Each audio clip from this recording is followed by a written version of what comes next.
नमस्कार प्रिय मित्रों, आज हम बात करेंगे कलयुग की 5 कड़वी सच्चाइयों के बारे में। जी हाँ प्रिय मित्रों, महाभारत के समय की बात है। पांचों पांडवों ने भगवान श्री कृष्ण से कलयुग के बारे में चर्चा की और कलयुग के बारे में विस्तार से पूछा और कलयुग के बारे में जानने की इच्छा जाहिर की कि कलयुग में मनुष्य कैसा होगा, उसके व्यवहार कैसे होंगे और उसे मोक्ष कैसे प्राप्त होगा। इन्हीं प्रश्नों के उत्तर देने के लिए भगवान श्री कृष्ण कहते हैं, तुम पांचों भाई बन जाओ, जो कुछ दिखे वह आकर मुझे बताओ, मैं तुम्हें उसका प्रभाव बताऊंगा। पांचों भाई बन चले गए। सबसे पहले युधिष्ठिर महाराज ने देखा कि एक हाथी की 2 सूंड है। यह देखकर युधिष्ठिर महाराज हैरत में पड़ गए। अर्जुन दूसरी दिशा में गए। वहां उन्होंने देखा कि कोई पंछी है, उसके पंखों पर वेद की ऋचाएं लिखी हुई हैं, पर वह पंछी मुर्दे का मांस खा रहा है। ये भी आश्चर्य की बात है। भीम ने तीसरा आश्चर्य देखा कि गाय ने बछड़े को जन्म दिया और वह गाय बछड़े को इतना चाट रही है कि वह बछड़ा लहूलुहान हो गया। सहदेव ने चौथा आश्चर्य देखा कि 6 कुआं हैं और आसपास के कुओं में पानी है, किंतु बीच का कुआं खाली है, जबकि वो सबसे गहरा है, फिर भी उसमें पानी नहीं है। 5वें भाई नकुल ने देखा एक बहुत ही अद्भुत आश्चर्य देखा।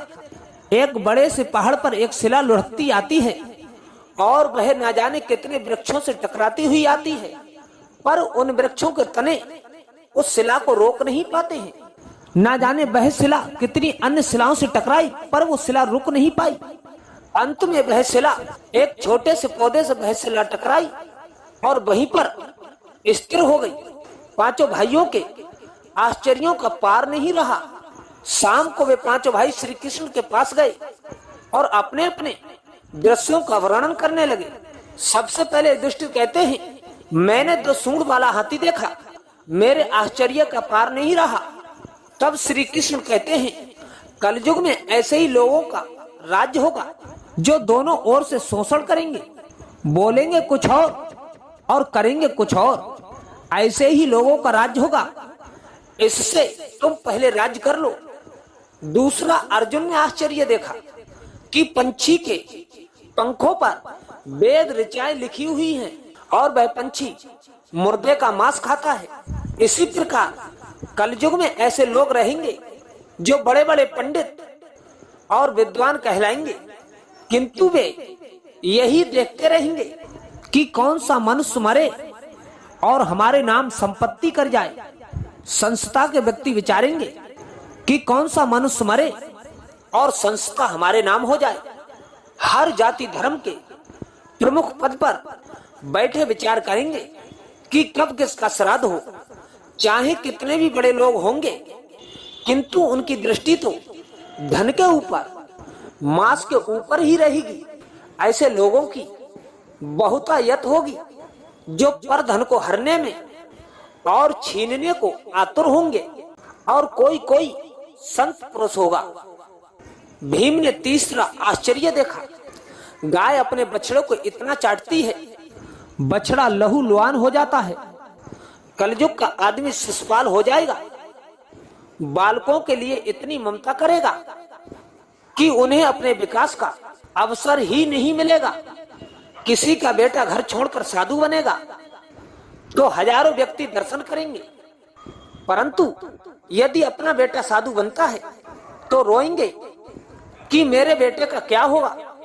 इतनी सारी ममता होगी कि उसे मोह माया और परिवार में ही बांध कर रखेंगे और उसका जीवन वहीं खत्म हो जाएगा।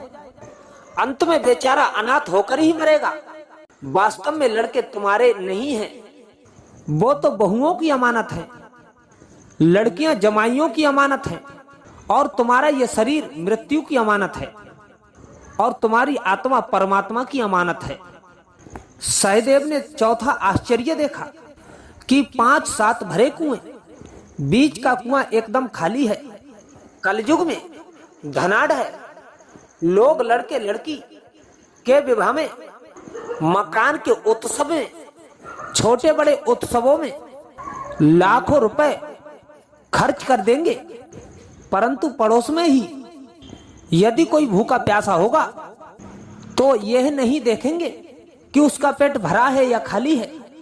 दूसरी और मौज में शराब, कबाब, फैशन और वैश्यन में पैसे उड़ा देंगे, किंतु किसी के दो आंसू पोंछने में उनकी रुचि नहीं होगी, और जिनकी रुचि होगी उन पर कलयुग का प्रभाव नहीं होगा, उन पर भगवान का प्रभाव होगा।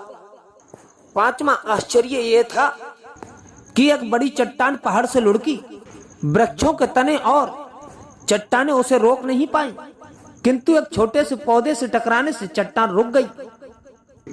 कलयुग में मानव का मन नीचे गिरेगा, उसका जीवन पतित होगा। यह पतित जीवन धन की शिलाओं से नहीं रुकेगा, ना ही सत्ता के वृक्षों से रुकेगा, किंतु हरि नाम के, हरि कीर्तन के एक छोटे से पौधे से मनुष्य का जीवन पतन होगा और रुक जाएगा।